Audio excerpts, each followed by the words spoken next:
Shalom, shalom, everybody. Hi, Miriam. Hi, Hello. Baruch. Hi.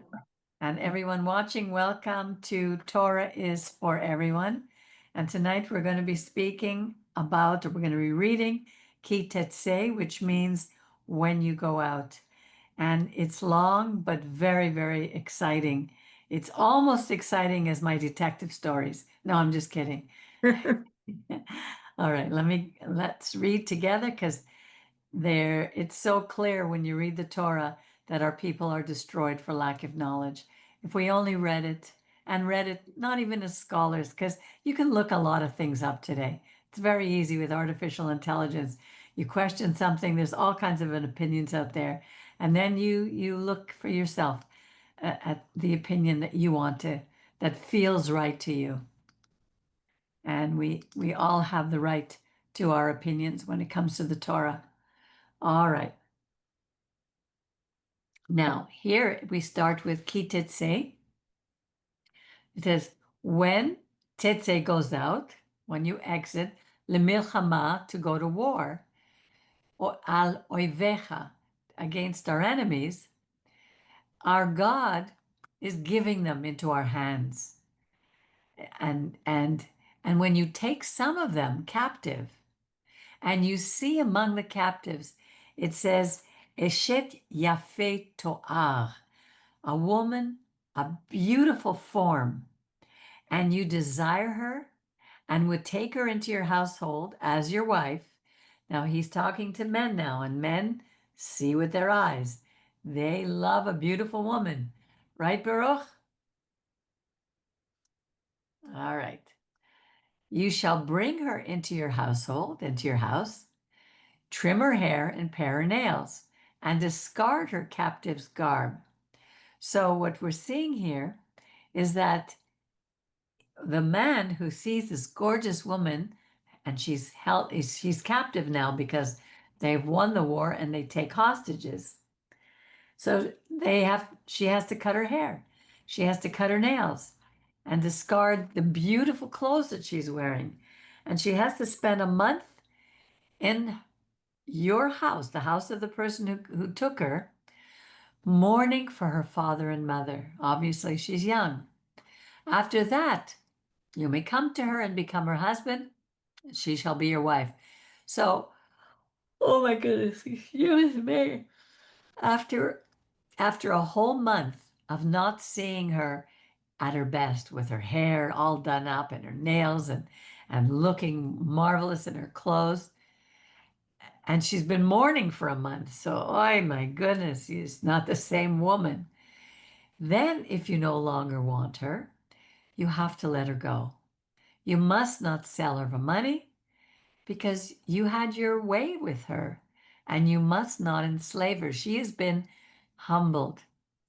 And if a man has two wives, one loved and the other one unloved, and both the loved and the unloved bore him sons, but the first one is the son of the unloved, when he wills his property to his sons, he may not treat as the firstborn the son of the loved one, in disregard of the son of the unloved one, who is the elder. That's what happened with Jacob. And the firstborn son was Reuben, but his beloved son with Rachel was Joseph. And that was a problem for him. And Reuben struggled with that his whole life. He must accept the firstborn. In the case of Reuben, who was the son of Leah, who was the unloved one, and give him a double portion of everything he possesses, because he is the first fruit of his strength, and the birthright is owed to him. If the man of the house has a wayward and a defiant son who does not heed his father or mother and does not obey them, even after they discipline him, his father and mother shall take hold of him and bring him out to the elders of his town at the public place of his community. So remember, these elders were like the judges last week. we read about Shoftim.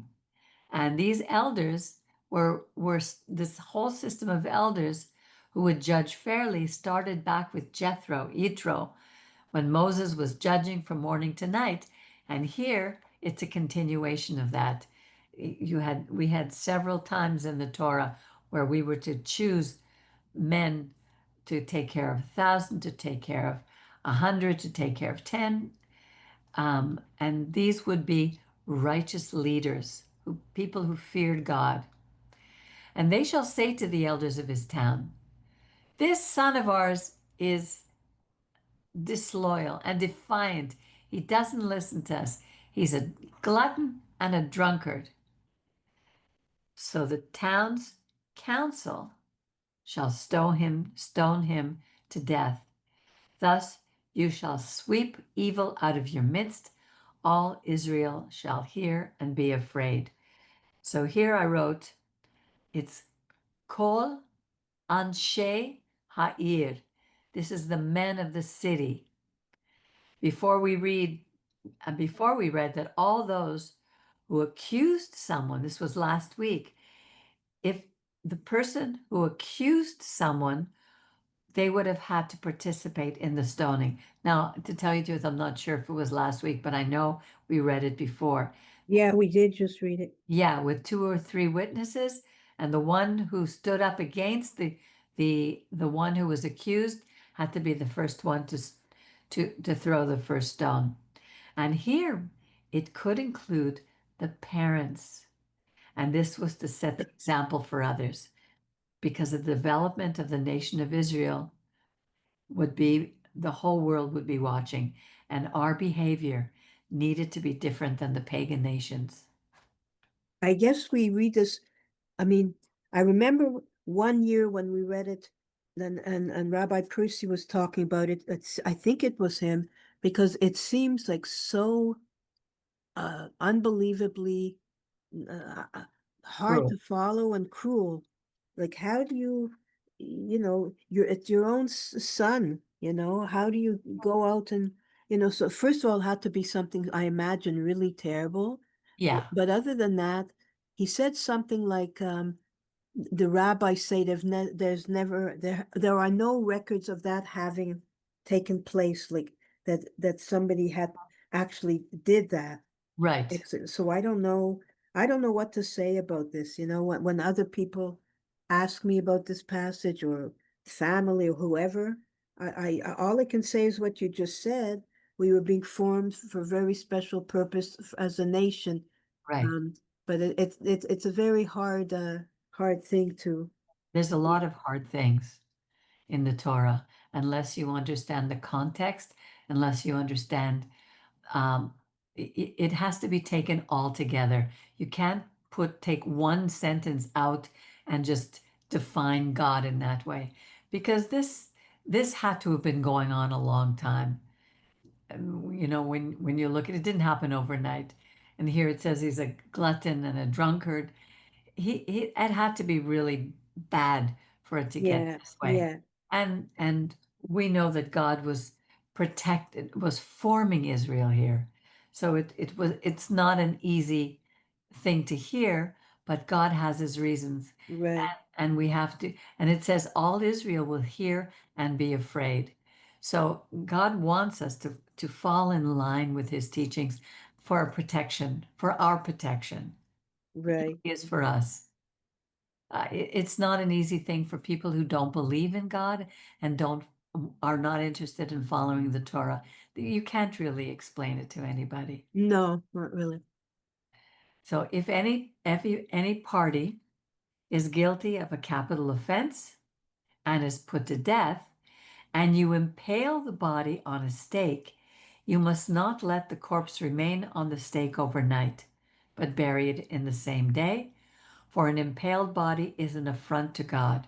You shall not defile the land that your God is giving you to possess. And immediately I think of the Romans who impaled bodies all the time. Yeshua himself was impaled, he was hung on a stake. And that's why they ran to take down his body quickly Right, right right. away. and immediately buried. Right. All of this, if you put a thread through a lot of the things we're going to be reading, you're going to see that that God wants us to be separated from the nations. And we have to learn how to live in a state of, the word is holiness, but as we're going to see in this portion, holiness doesn't mean wearing a halo and being better than others. The word kadosh, and I'll repeat it again afterwards, the way Rabbi repeated it over and over to us, the word kadosh means separated. We were taken out of paganism and we were to be made into a nation that certainly is not perfect, but had a role and a role and a purpose of being a light to all the others. So we were held to a higher standard. And all these things, you'll see a thread going through these verses. If you see your fellow Israelite's ox or his sheep gone astray, don't ignore it. Take it back to your peer. If your fellow Israelite does not live near you, or you don't know who the owner is, bring it home, and it shall remain with you until your peer claims it. Then you shall give it back. You shall do the same with the person's donkey. You shall do the same with the person's garment. So too shall you do with anything that your fellow Israelite loses and you find.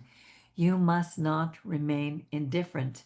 In other words, it's an expression that says, don't pretend it never happened. Uh, don't keep the matter concealed. We have to get involved in the welfare of others. If we treat others the way we want to be treated, and that's what the Torah teaches, Yeshua himself said, do unto others as you would have them do unto you. And there was a rabbi, was it Gamaliel, or one of the rabbis said, don't do to others what you would not have them do to you. But it's the same thing. So we would want that someone else would do that for us. And that's what we have to learn how to do. All these things are to help us be better people. If you see your fellow Israelite's donkey or ox fallen on the road, don't ignore it. Raise it right, raise it up together. How to bring that into a modern day time? Someone lost their bicycle, or and you find it somewhere, bring it back. Maybe the neighbor, it says here, if a person lives far away and then they come back looking for it, give it to them. Don't hold on to something that doesn't belong to you. This is an interesting one. A woman must not put on man's apparel, their clothes, nor shall a man wear woman's clothing. For whoever does these things is an abomination to God. I mean, this is serious words. It's not a matter of just going to a dress-up party and pretending. This is a message for today, and its meaning goes far deeper. It's a spiritual message. Be happy with who you are. God made you. If you're a male, be happy to be a male. If you're a female, be happy to be a female. Accept who you are and don't try to be like someone else. And this is a very big issue today.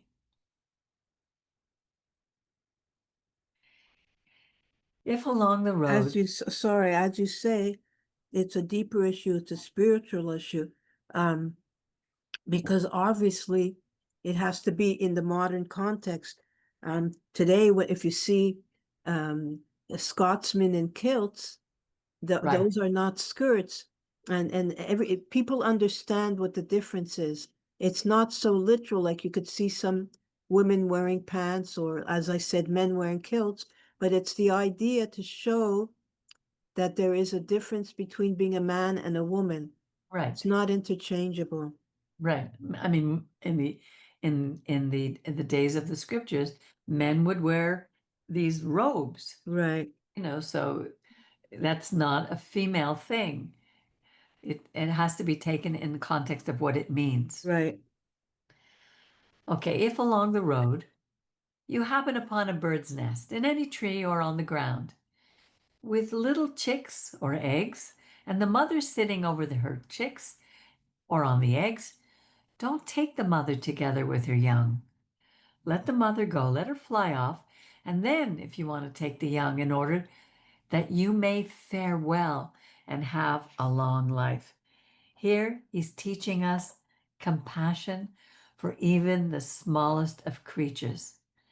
And it doesn't say for their sake, in order that we may fare well, may we live well and have a long life. And if we don't teach that to our children, they will not have a good life. There are children who take slingshots, or in my day it was BB guns, and kill young, even going to the beach and chasing after birds with a means to harm them. We must not harm God's creatures. When you build a new house and you make a fence or on for your roof, do it so that you're not guilty on your house if anyone should fall from it. These are practical applications for how to take care of others. You should not sow your vineyard with a second kind of seed, else the crop from the seed you have sown and the vineyard and the yield of the vineyard may not be used. I'm going to read here from 9 to 12 because these are all very practical applications of God's word. Don't plow, you shall not plow with an ox and a donkey together. You shall not wear clothing combined with wool and linen. So basically, here God is practical. We have to learn that instead of struggling with nature, we need to learn to live with the laws of nature. In other words, sometimes you plant two kinds of seeds and one doesn't grow well with another. If an ox and a donkey are plowing together, the ox is going to become exhausted and because the donkey cannot pull its weight. If you have clothing combined with wool and linen and you wash it, the wool will shrink, whereas the linen won't.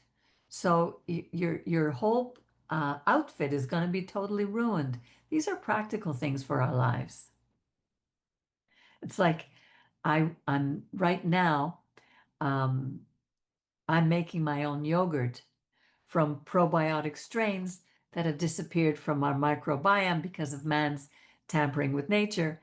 And this has caused gut issues with many people who suffer from gut problems without knowing where they come from. Now, there are two strains that I'm using, according to a well-known heart surgeon, Dr. William Davis. One is L. reuteri and the other one is L. gasseri. And without knowing, I combined the two of them together in one. And then I continued to research it. I was very excited and I wanted to do it. So then I read later on that when you put the two of them together, one will have fight for preeminence over the other, and the algacery will probably become unusable. It won't have the same potency. So now I have to make them separately. It's the same idea here. Um, a friend of mine is a gardener, and she knows what she can grow together, what will be beneficial for her garden. Now here, if a man takes a woman as his wife and cohabitates with her, oh no, wait a minute, let me see what else I wrote here. The mixing of linen and wool is called shatnez, which is followed by the rule of tzitzit here. You shall not wear clothing. Combine here it says shatnez. That's combining wool and linen. And here it says you shall make tassels on the four corners of the garment with which you cover yourself. So both of them represent being separateness. Holy. Israel was separated from the nations to live a higher standard. And later, after the golden calf, the Levites and the Kohanim were separated to be a direct link for the people to the God of Israel. The tzitzit are a visual reminder for the wearer of God's commandments, encouraging faith and obedience. The blue thread reminds the wearer of the blue sky, the blue sea, and his connection with God. And Yeshua spoke about tzitzit in Matthew 23:5. He condemned the Pharisees for making their tzitzit and their phylacteries so long and wide that everybody would see them. They could see how religious they were. It had gone far beyond just a reminder of the person who's wearing it of God's commandment. And in other words, you see a lot of people with tzitzit all the way down to the ground, wearing it outside their pants, showing the whole world that look at who I am. Well, it's like with the different sects of Hasidim, with who has the higher hat and the higher this, and Exactly. it And our comes, rabbi used to wear tzitzit, but inside. Nobody yeah. knew. It was a sign for him. Yeshua didn't condemn the practice of wearing tzitzit. No, no, right. It's this how you do it and what's your motive. Yeah, he was against the hypocritical and ostentatious way of the Hasidim, the Pharisees in that day.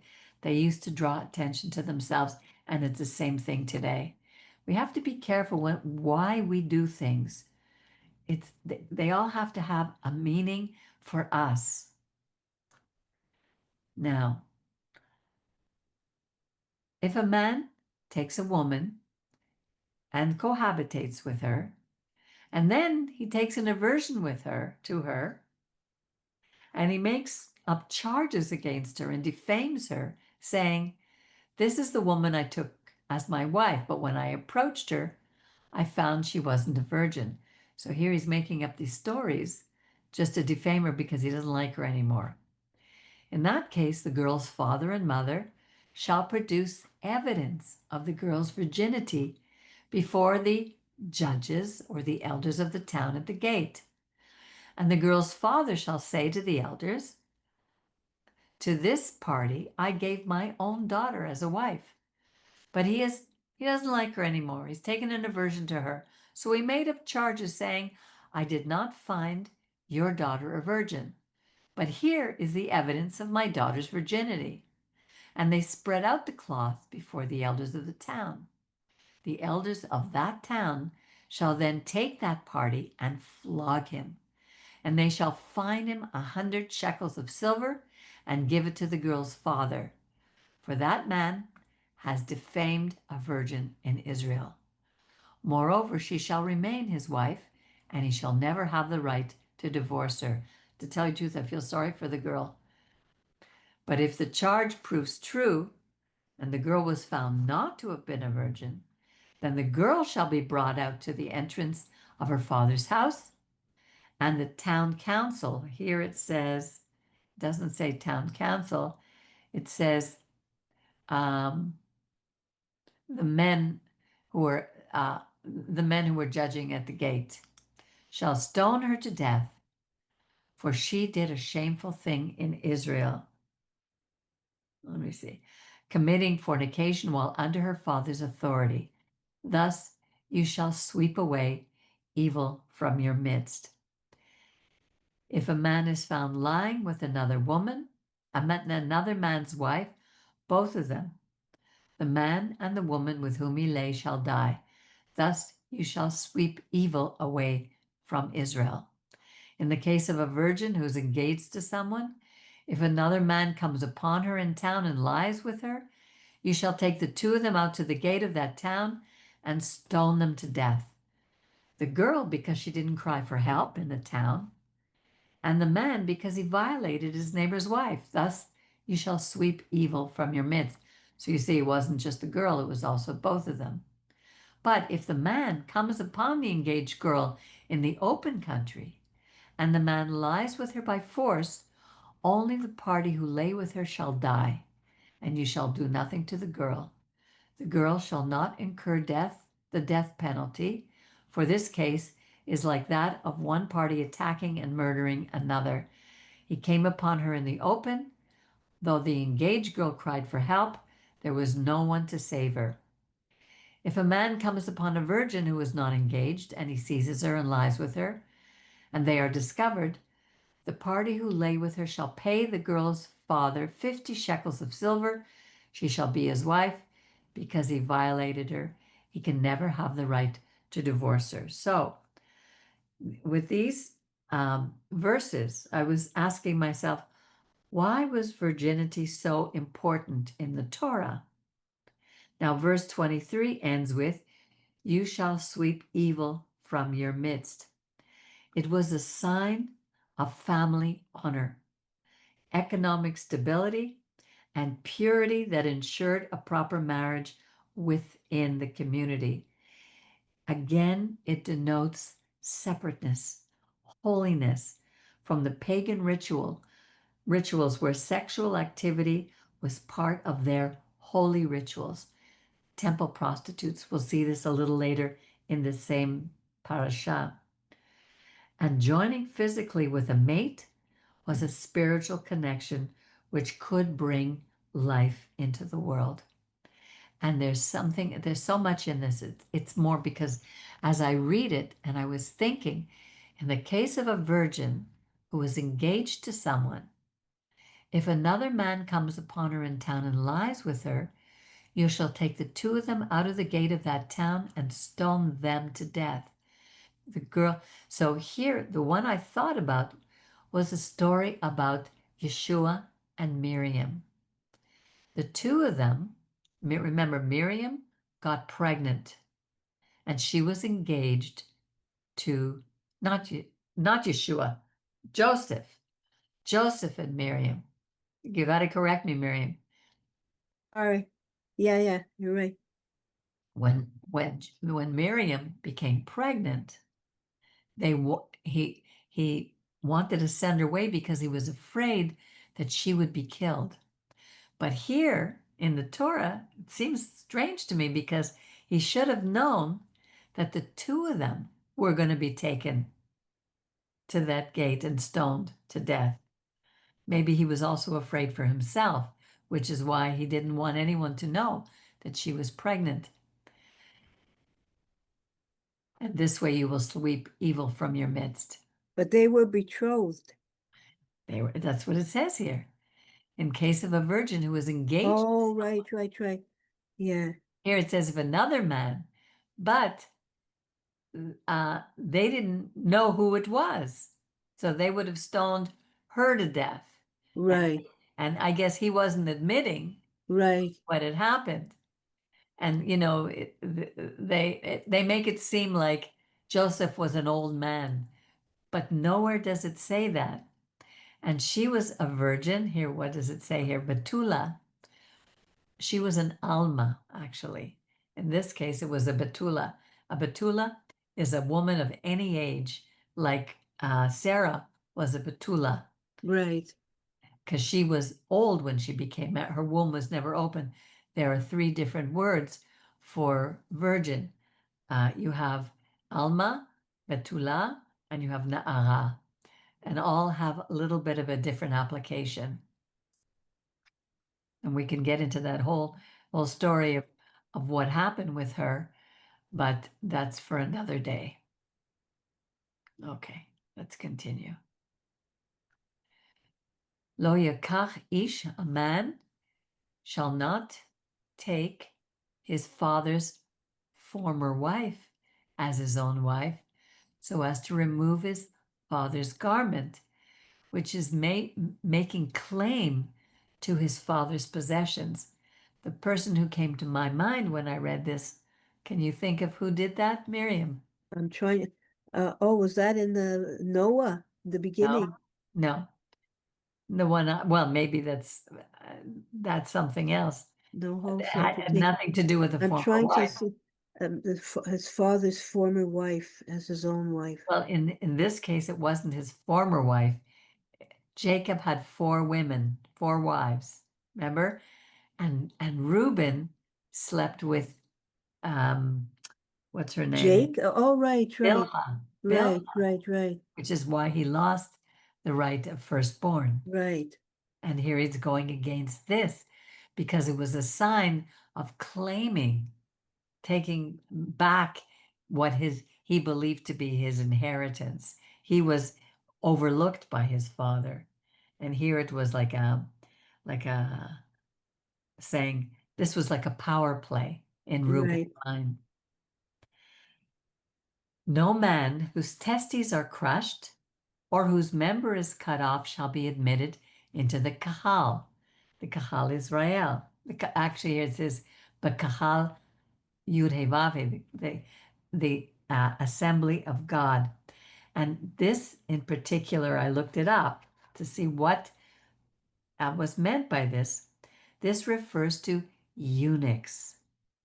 This was a common practice in pagan cultures, especially among court officials and pagan worship practices. Entering the Kahal was understood as joining the full community in political life and religious life, holding leadership positions, making decisions. And here again, so this would encompass the spiritual and secular issues. Here again, what God was saying, I'm going to take away this idea of creating eunuchs to be used in by who were very popular in the what a pagan. horror. Yeah, that they did that. Kings would do that to the men who were. Remember the one who went to choose Esther? He was a eunuch. Right, right, And they could be sure that the women would not sleep with the eunuchs. right, And here it says, uh, no one. The word here is mamzer. No one begotten, the mamzer, which in Jewish law is the offspring of adultery or incest between Jews, or if or what we know today as a bastard. right, In a mamzer is a Jewish person born from forbidden sexual relations, specifically incest or adultery, as it says here, between a married woman and a man who's not her husband. A child inherits mamzer status from their parents, not by something that they chose themselves. And this status has historical, religious, and social implications, though it's not necessarily equal to illegitimacy the way we understand it today.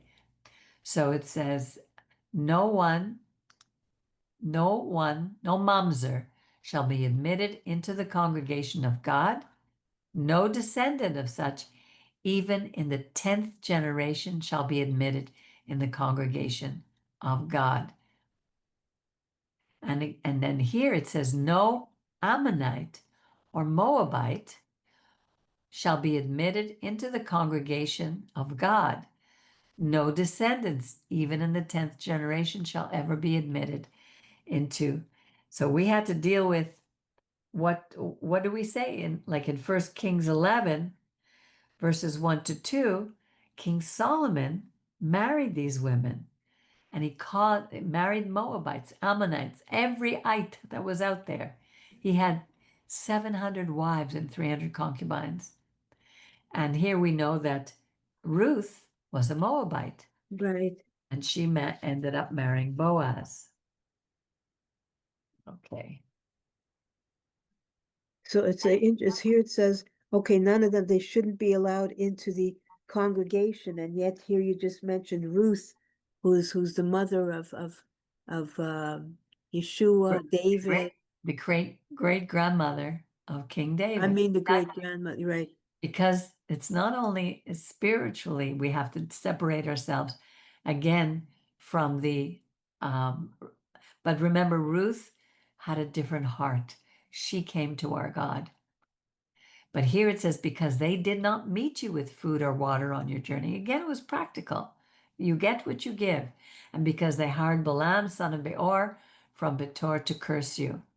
He was separating them from all kinds of paganism. He wasn't saying, um, and remember what Bilam tried to do to curse them, and then he told them to have the Midianite the Midianite women come and seduce the men, and they would bring a curse upon themselves. So there was a lot of reasons behind that. But your God refused to heed Balaam, and instead, your God, Yud He Vav He, turned the curse into a blessing for you. For your God, Yud He Vav He, loves you. I love this. God, we have done so many things in our lives. We turned to false gods. We did things that are absolute abominations to God. But when we turn back to Him, we our God turns curses into blessings for us. I I'm take the so, I'm always so, I love when I see that for your God loves you. Like, oh, like, I have to hear it again and again. But it's do. amazing, when you read these passages and people say the Old Testament is, the God is only a harsh, unloving God. Yeah. We see that's not true. You shall never concern yourself with their welfare or benefit as long as you live. He's talking about not those who join us, but those who remain enemies, our enemies. Then we don't have to worry about, God will take care of them. You shall not abhor an Edomite. Don't hate an Edomite because he's your brother, Achicha. You shall not abhor an Egyptian, for you are a stranger in that land. God has special plan for Edom and Egypt. And we read this later in the prophets. Children born to them may be admitted into the congregation in the third generation. Remember what it says in the second commandment when it says not to make images or bow down to them? It says, "For I, the Lord your God, am a jealous God, visiting the iniquity of the parents upon the children to the third and fourth generation of those who reject me." So it says, children born to them who rejected him were admitted into the congregation of God in the third generation, which means a limited period of time. And then it continues, but showing kindness to the thousand generation of those who love me and keep my commands. So there's hope. There's hope for everyone. Ki Tetze, which is what we started with. When you go out as an army against your enemies, as a troop against your enemy, be on your guard against anything bad. If anyone among you has been rendered impure by a nocturnal emission, he must leave the camp. He must not re enter the camp. Toward evening he shall bathe in water, and at sundown he may re enter the camp. Furthermore, there shall be an area for you outside the camp where you may relieve yourself. With your gear you shall have a spike, and when you have squatted, you shall dig a hole with it and cover up your excrement. God is walking with us every step of our way. Purity and holiness are vital if we want Him to remain with us, even if we don't fully understand all that it means.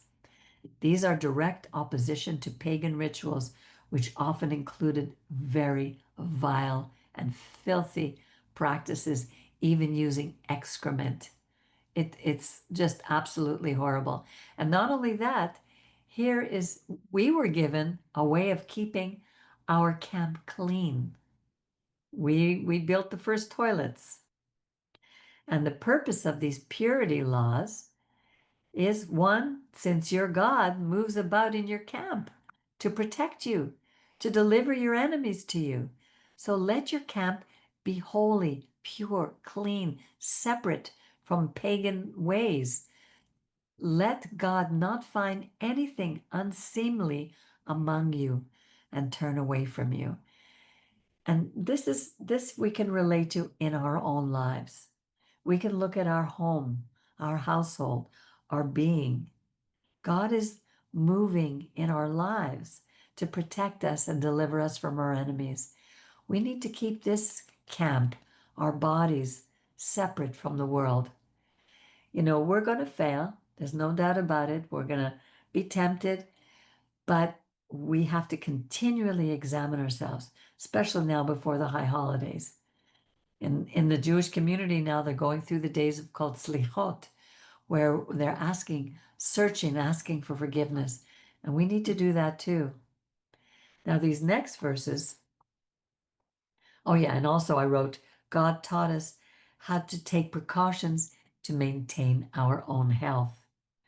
This was a big problem in the Middle Ages where they didn't, there's an expression, don't poop where you eat.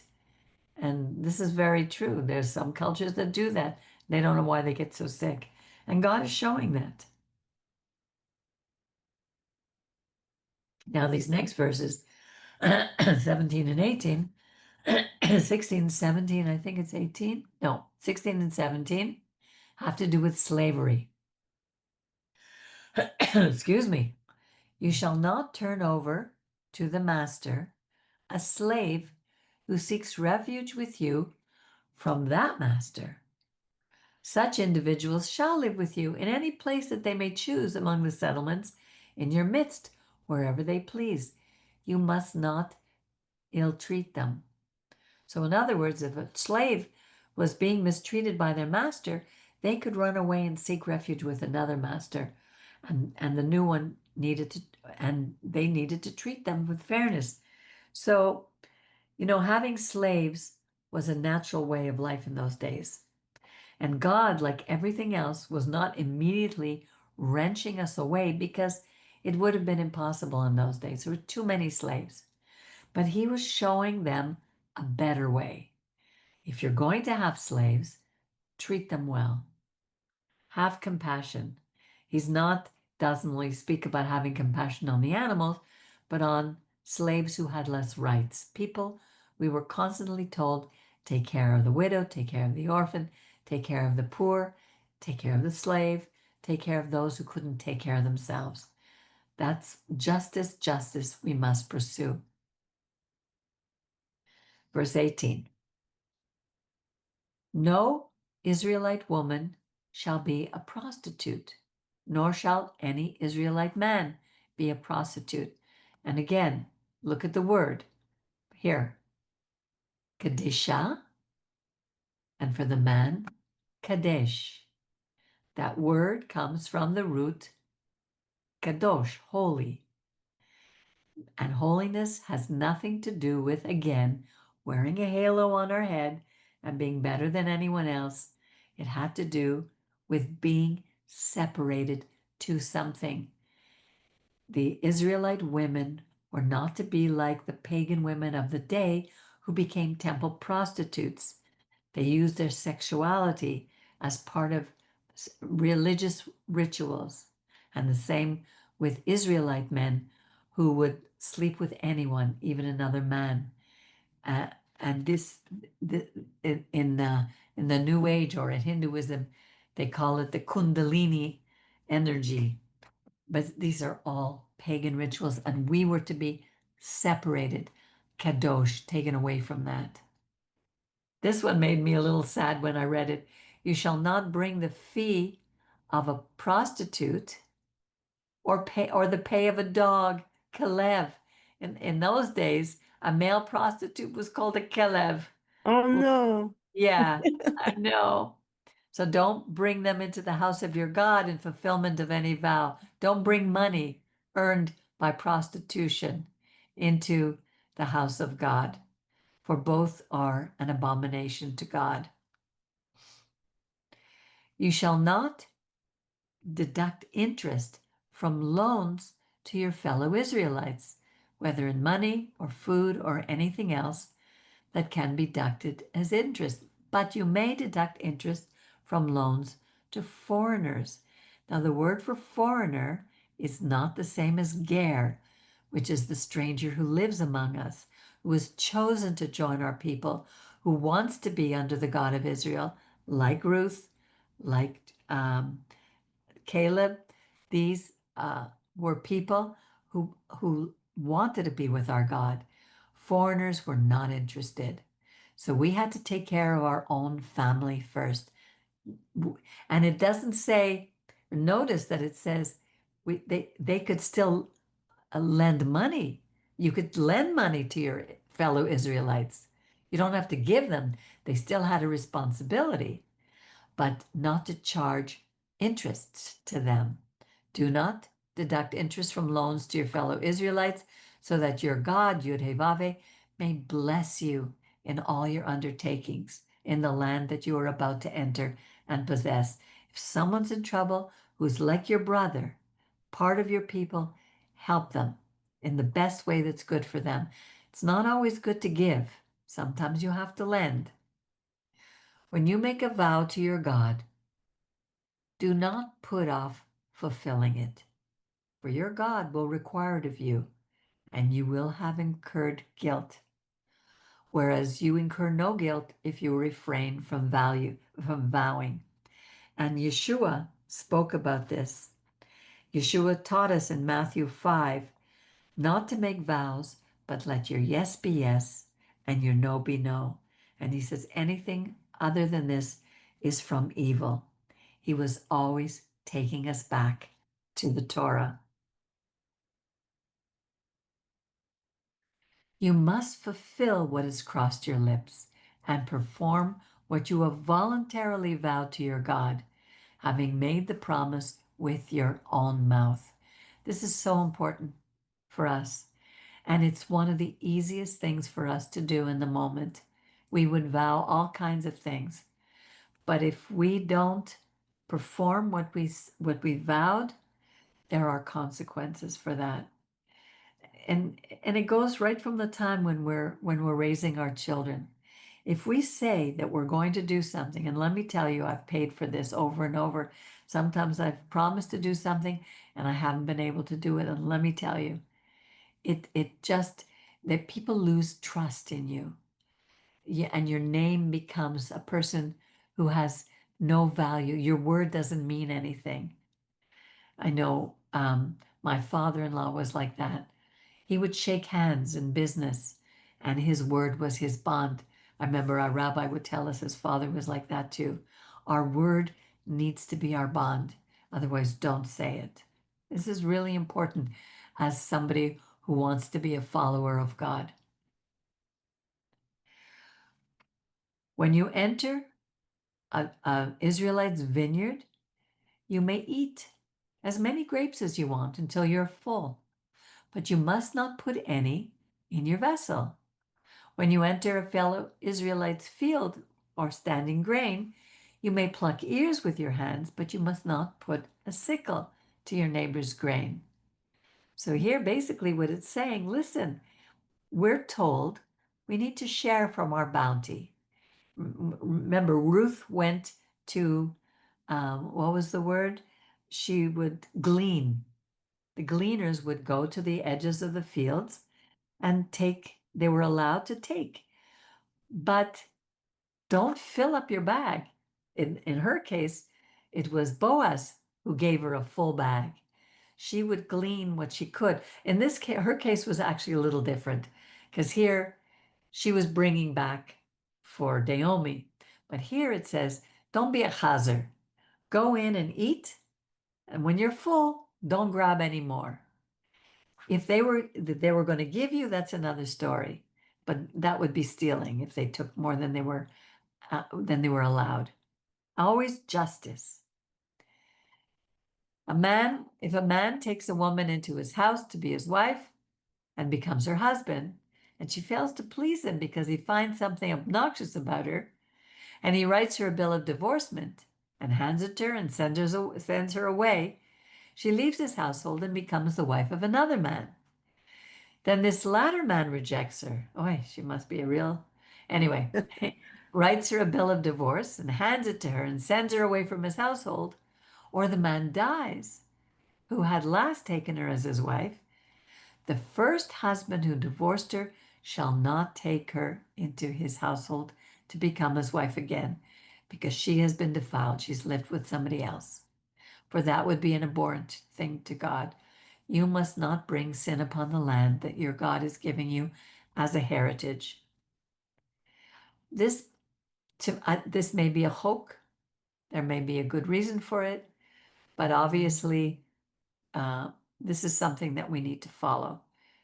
I don't know exactly why. Any ideas, Miriam? Well, I'm just, it's beginning a new direction for the whole world through using the Israelites. So you're giving them new codes. And if she had just been with him and then she left and came back, it almost makes it frivolous, like the sanctity of I'm just talking off the top of my Yeah, head. yeah, sounds good. So the Yeah, sanctity of the marriage bed and all that stuff. So right, um just not to take it lightly in any way. right. Don't go around bed hopping. And he shouldn't just, I mean, maybe he didn't like something trivial about her physicality. And it's just not to be taken so frivolously or lightly. Right. When a man is taken as newly taken a woman, he shall not go out with the army or be assigned to it for any purpose. We read that before. He shall be exempt 1 year for the sake of his house, to give happiness to the woman he has taken. A handmill or an upper millstone shall not be taken as pawn, for that would be taking someone's life. People made their bread with the millstones.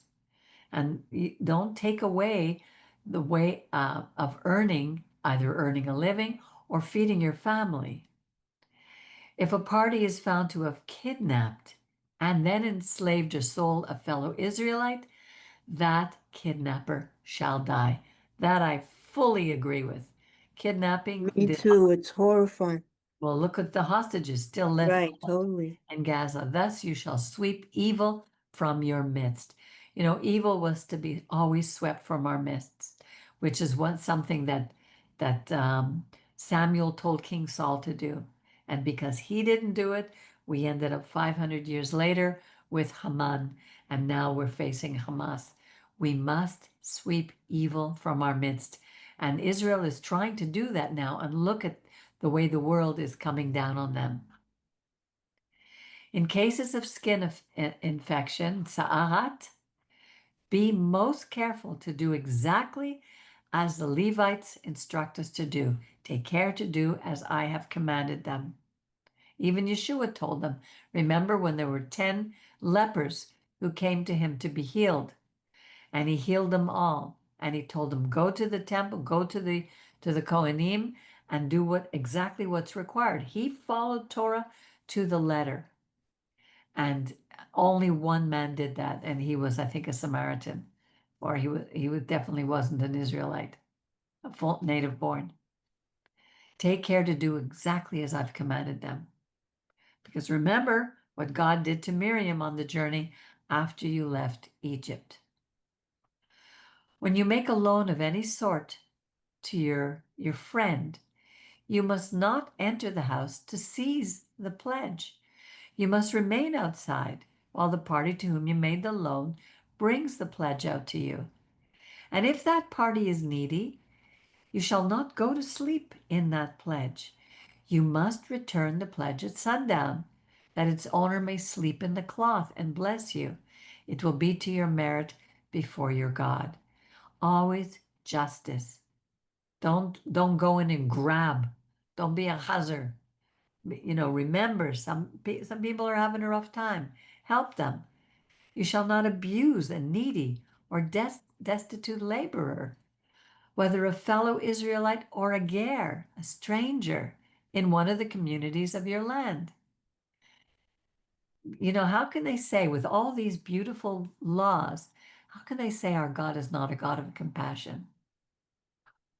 You must pay out the wages due on the same day, before the sun set, for the worker is needy and urgently depends on it. Or else a cry to God will be issued against you, and you will incur guilt. This is important. Parents shall not be put to death for children, nor children be put to death for parents. They shall each be put to death only for their own crime. I think about how uh, they say that Yeshua was put to death for our sins. If anyone was going to be put to death for their children, it would be parents, because who else would willingly give up their life for their children except for their children? But here, not even the parents were to be put to death for their children, or vice versa. We are each accountable for our own sins. Clearer to me, it can't be.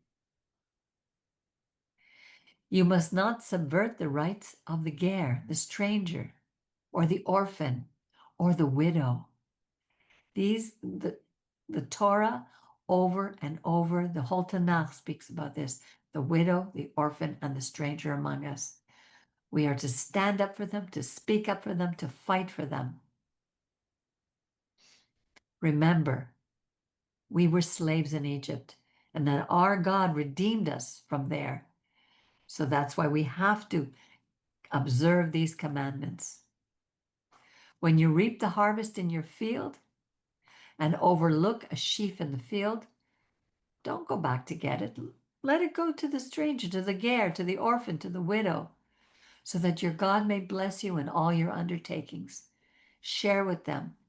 Help those who can't help themselves. When you beat down the fruit of your olive trees, don't go over them again. Let them go to the stranger, the orphan, the widow. When you gather the grapes of your vineyard, don't glean everything clean. Let them go to the stranger, the orphan, and the widow. And remember, always, always God uses this for us to go back to remember that initial formula that He gave us. You were slaves in Egypt. So now remember, others need the help, and we are to observe this commandment. When there's a dispute between two people and they go to court, and a decision is rendered declaring one right and the other wrong, if the guilty one is to be flogged, the magistrate shall have the person lie down and supervise the giving of lashes by count as warranted by the offense. The guilty one may be given up to 40 lashes, but not more. That's Let, still in the courts, right? It's been for a long time. No, remember when you could give lashes in or like older, well, a long time ago when they would give lashes, it was always up to 40 lashes, I think. no, it wasn't. I remember reading about people in England who were given far more than that, to the Well, I'm point. seeing that. I remember movies I used to see. Yeah, well, that's if they understood the Bible. But those who didn't went well beyond the 40. What I mean is like the 40, the idea, even if people don't know where it came from here. Exactly. This is where it came from. In Christian nations, they would do this because they read the Bible. But in pagan nations, Right, that's right. you must not muzzle an ox while it's threshing. So an ox, the muzzling would not allow the ox to eat some of the things that it was threshing to regain its strength. It would put its head down and eat. In other words, um, don't withhold salary from someone who's working hard, who's done his work. Same thing we just read. Here, don't hold back. Anyway, wherever it was, we just read it. Don't hold back paying somebody for their wages for the work they had done. When brothers live together and one of them dies and leaves no offspring, the wife of the deceased shall not become that of another party outside the family. Her husband's brother shall unite with her. He shall take her as his wife and perform the levird's duty. The first child that she bears shall be accounted to the dead brother, so that his name may not be blotted out in Israel. But if that party does not want to take his brother's widow shall appear before the elders in the gate, and declare, my husband's brother refuses to establish a name in Israel for his brother. He will not perform the levirate duty, and the elders of the town shall then summon him and speak to him. And if he insists, saying, I don't want to take her, his brother's widow shall go up to him in the presence of the elder, pull a sandal off his foot, spit in his face, and make this declaration. Thus shall be done to the man who will not build up his brother's house. I That's the, forgot about that. yeah, wait a minute. I thought this was the end. Hang on a second. Oh no, there's a little more. Yeah. Remember who did this? Ruth. Boaz. I mean Exactly. Boaz, right. Boaz was the kinsman redeemer, but there was one Right. sooner than him, but he didn't want. He was afraid for his own children that maybe that child would claim the inheritance of his children, so he didn't want. And he shall go in Israel by the name of the family of the unsandaled one. That was going to be his name. Imagine. If two parties are fighting, one with another, and the wife of one comes up to save her husband from his antagonist and puts out her hand and seizes him by his genitals, you shall cut off her hand. Show no pity. Just this would make anybody not want to do that because the future of his race, the future of his family lies in his genitals. You shall not have in your pouch alternate weights, larger and smaller. In other words, again, justice, equal measure, balance. If you're going to weigh something, it has to be of equal weight for the money that you're going to be giving out. You shall not have in your house alternate measures, a larger and a smaller. You must have completely honest weights and completely honest measure if you are to endure long on the soil that your God is giving you. And I remember very clearly someone who did this. He owned a truck and he had metal in the truck and he would come back to his home and he would go to the weighing station and change it when he changed it by hand. He was dishonest. For whoever does those things, everyone who deals dishonestly is abhorrent to your God. I just wonder how many in our community are dishonest, who deals dishonestly with one another. We have to remember this. Be honest, be truthful, just measure. Remember what Amalek did to you on your journey after you left Egypt. How undeterred by fear of God, he surprised you on the march when you were famished and weary and cut down all the stragglers in the rear. Therefore, when your God, Yud-Heh-Vav-Heh, grants you safety from all your enemies around you in the land that God, Yud-Heh-Vav-Heh, is giving you as a hereditary portion, you shall blot out the memory of Amalek for under heaven. Do not forget. And this is where we read later how King Saul forgot what is written here and he didn't listen, and it caused problems for Israel to this very day. We're still suffering from that. This is a very rich portion. It's amazing, eh? There's so many things in it. Yes, Baruch. The lady who cleans up here, she's clean up here, and she moves something, and I tell her soon. She says she didn't do it. I said, "You were clean. You're the only one here. You did it." And she's saying she didn't do it.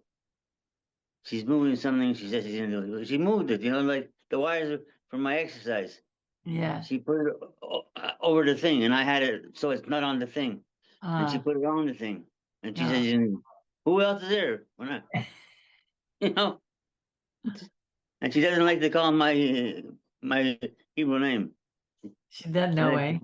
She Ooh. just likes that Celtic name, Brian.